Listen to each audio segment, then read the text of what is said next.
Hey everyone. Today we're getting into the building blocks of access control with a topic that's absolutely essential in any cybersecurity strategy: identity and access management, or IAM. Whether you're protecting a local network or a massive cloud infrastructure, IAM helps ensure that only the right people have the right access to the right resources at the right time. Let's start with the basics. IAM is all about managing who can do what in a system.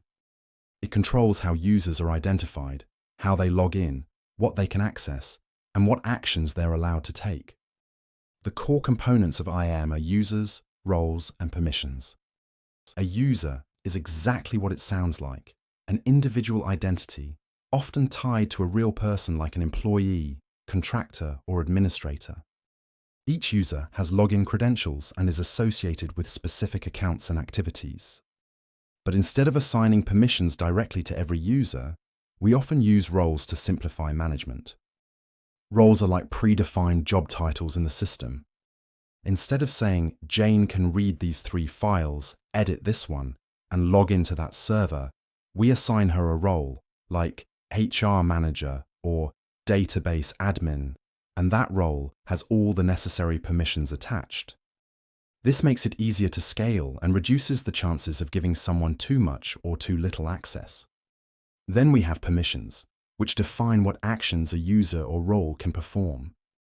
Permissions might include reading a file, writing to a database, executing a program, or accessing a specific application.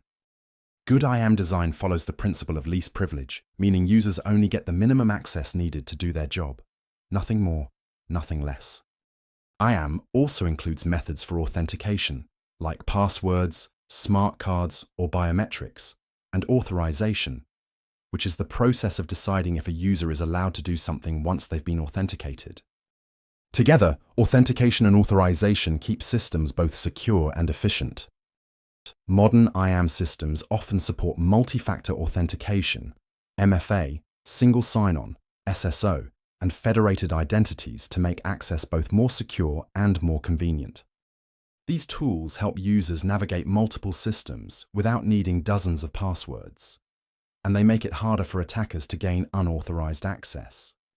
So remember, users represent individuals, roles define what groups of users can do, and permissions control the actual actions allowed.